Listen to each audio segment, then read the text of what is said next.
Hi, I'm Shirley L.A. Brooks, author of The Hidden Cost of Quiet Leadership and a Future of Work advisor in Fractional COO. For more than 2 decades, I have worked inside fast-moving, high-stakes environments where mistakes are loud, discernment is quiet. Specifically in the global logistics space, I was in operations management, corporate account management, and now I'm advising executives and founders who are trying to make better decisions in a culture obsessed with speed. I wrote my book because I kept seeing the same pattern. The people who stabilized the room, caught mistakes and risks early, and quietly held everything together were the ones most likely to be misread, underpaid, and exhausted. I was one of them. And I was one of them in corporate and as an entrepreneur. Ugh. Anywho, so that's what I call quiet leadership. And today I want to dismantle one of the biggest myths about it and show you how to turn that quiet discernment into visible ROI. So first, let's talk about the personality myth. When people hear quiet leader, they immediately think of introverts. Yes, I happen to be introvert, but not all quiet leaders are introverts.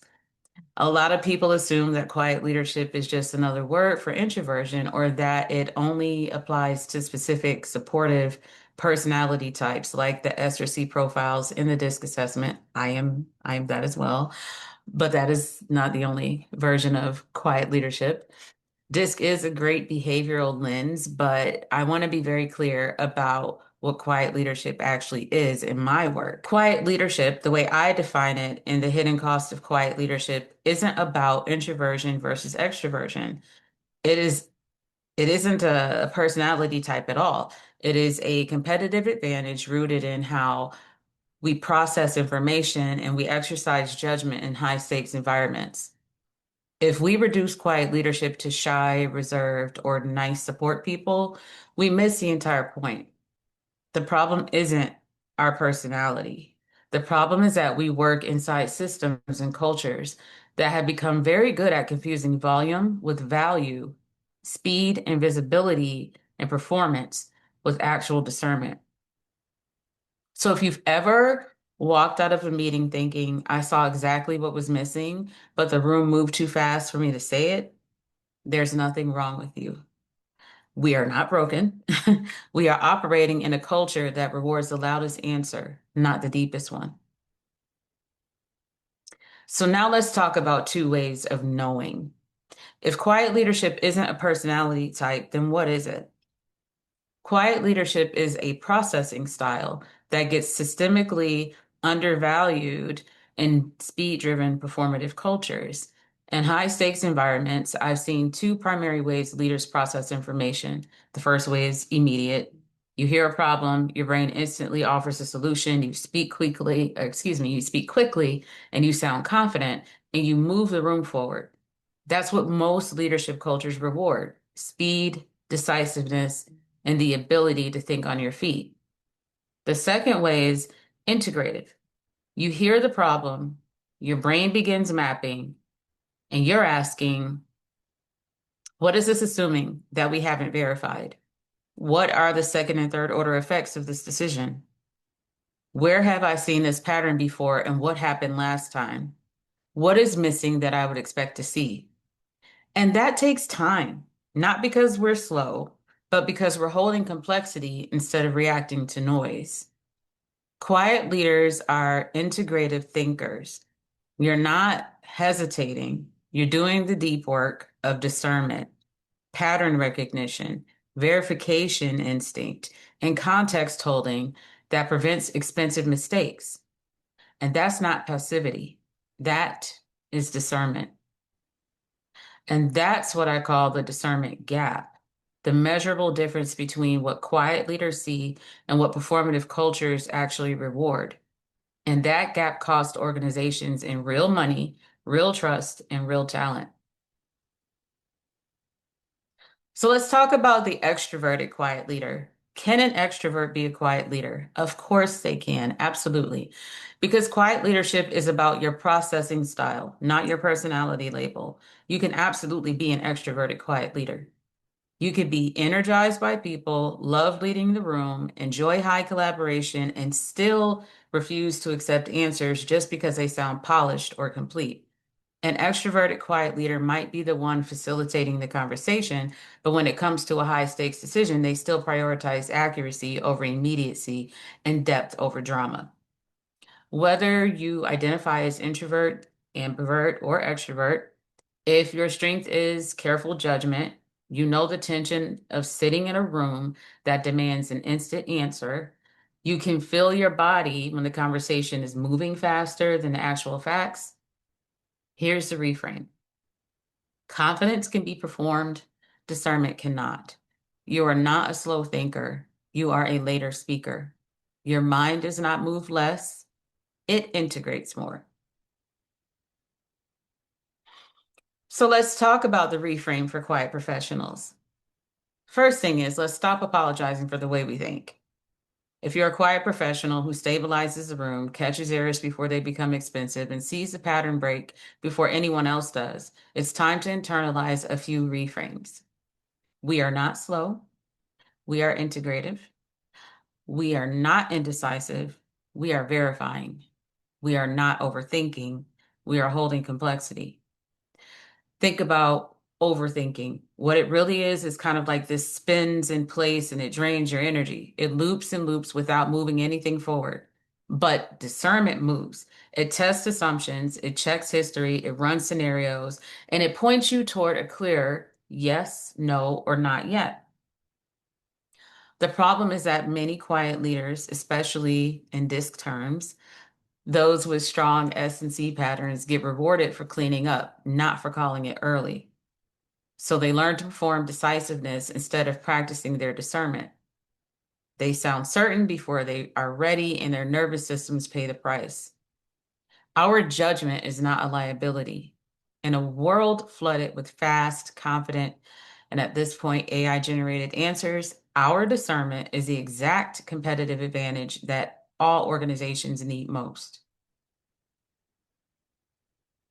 So, something I want to share that I found when I am with my clients that is important. We always say speak up and things like that, but like, how do we speak up? How do we explain our ROI when a lot of the work we do as quiet leaders is preventative? Let's talk about money because one of the biggest questions quiet leaders ask me is how do I explain ROI when my work is preventative? Preventative work is hard to quantify because prevention doesn't guarantee applause and it doesn't generate it either. It generates silence. No one claps for the absence of a crisis. In performative cultures, nobody thanks the foundation of a building for not cracking. They just assume it will hold. Because your work is preventative, you are often protecting existing revenue rather than generating new revenue. You're preventing $1 million mistakes rather than closing $1 million deals. So you have to translate quiet discernment into hard numbers. So I have a framework for it, and I recommend this to my clients and my readers. One of the biggest things I suggest is that you document your preventative work. Start by simply running a wins document. Every time you prevent a problem, write it down. For example, you catch a compliance error before it goes to the regulator. You intercept a misaligned proposal before it reaches a key client. You redesign a process that quietly stops constant rework. Next, you estimate the cost of the disaster that didn't occur. So for each prevented problem, estimate what it would have cost if you hadn't caught it. That compliance error maybe had a potential $50,000 fine. That avoided client escalation could represent $20,000 in saved revenue and reputation. That fixed process maybe is $10,000 in rework and overtime that never had to happen. You don't need perfect precision with this. You just need reasonable, conservative estimates that tell a financial story. So next, you want to speak in numbers and I statements. I like to call them I statements because as quiet leaders, we tend to give everyone else credit and we never say I. So when you talk to leadership, don't minimize your role, even if you worked with a team. Use active I statements paired with impact. So I prevented a $50,000 compliance fine by catching X. I saved our team 3 weeks of rework by redesigning Y. Or I protected approximately $180,000 in revenue by preventing these three escalations. If your salary is 120,000 and you can conservatively show 180,000 in prevented losses, you can look at your manager in the eye and say, my role paid is basically paid for itself and then some. The ROI is clear. Wouldn't you love to do that? So that's how you move from reliable cost center to source of return on expertise. You're welcome. So now let's talk about I statements that quiet leaders can use. Quiet leaders often dilute their own authority with language like, I just helped, or we sort of fixed it. To make your preventative contributions visible, you need I statements that are both accurate and strong. So here are some you can fit right directly into what you do every day. I led the redesign of our onboarding process, which reduced ramp time by 40%. I built the documentation that preserved 6 months of institutional knowledge. I caught 12 errors before they reached the customer this quarter.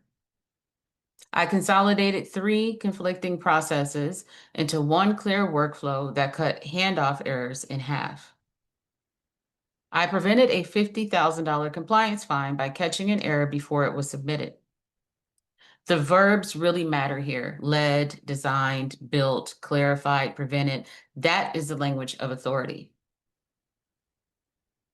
So like I said in the beginning, I experienced some of the residual negative impacts of quiet leadership in both corporate and entrepreneurial settings. And so while everything that I've shared already is something that you could use in any form of leadership, I want to speak to entrepreneurs here because this is a big deal, especially when you work for yourself. So let's talk about explaining ROI as an entrepreneur. If you're a founder, consultant, or a fractional leader like me, the game shifts slightly. You're no longer just explaining ROI to a boss, you're explaining it to clients who might be stuck in what I call the visibility trap, where they only want to pay for what they can see. Raise your hand if you know what I mean. Anyway, uh, so here are 3 moves. Name what you do that others don't.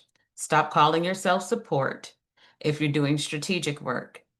Say, I build onboarding systems that reduce churn. I design operational processes that scale without founder dependency. And I want you to start doing what it took me a long time to learn to do. Build for your thinking. Like our strongest, most valuable resource as quiet leaders is how we think. Execution is just a byproduct. And, we tend to think that we can't bill for that. We can only bill for the execution piece, but I'm here to give you permission. Bill for your thinking, not just execution. If you write copy and rebuild the funnel strategy, split that on paper. Strategy and execution are separate line items. Show what breaks when you leave. Using your running wins log, show that to clients. Show them what you prevented, what you streamlined, or what you stabilized, and then ask, what would it cost you to rebuild this from scratch? That's our replacement cost. I really wish I could have been there for me a couple years ago. Anyway, let's talk about a tool that I created for quiet leaders called Anchor and Altitude.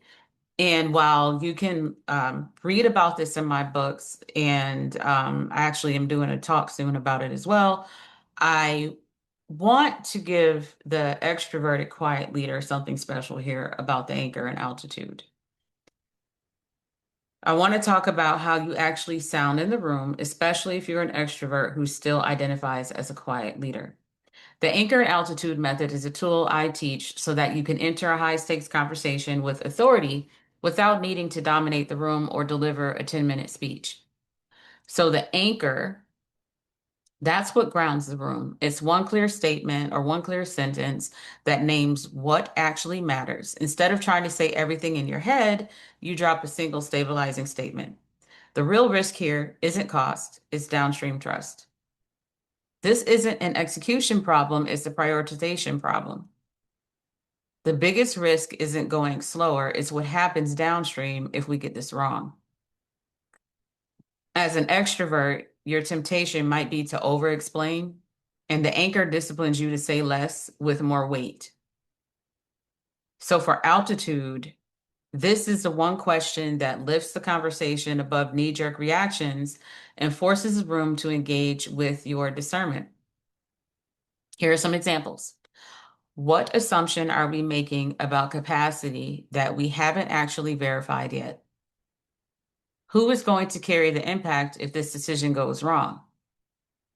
What are we accounting for, or what are we not accounting for yet that could break this 6 months from now? The anchor is where you name the real issue. The altitude is you invite the room to look at it from the right height.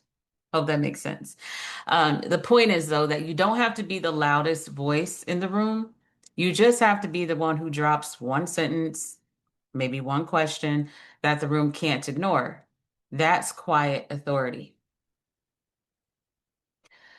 So let's close this out. If you recognize yourself in anything I've said today, if you're the one catching what others miss, stabilizing chaos, and quietly preventing disasters, I wrote The Hidden Cost of Leadership for you. Quiet leadership is not a personality type. It is a competitive advantage, and the future of work belongs to the discerning, not just the loud.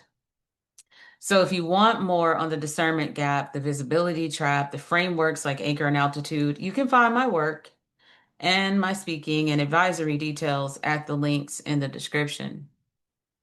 And before you go away, I want you to choose one thing, one prevented disaster you're going to quantify, one I statement you're going to use this week, or one anchor and altitude pair you're going to try in your next meeting. Because your discernment only becomes power when you let the room see it. Thanks for being here. I'll see you again next time.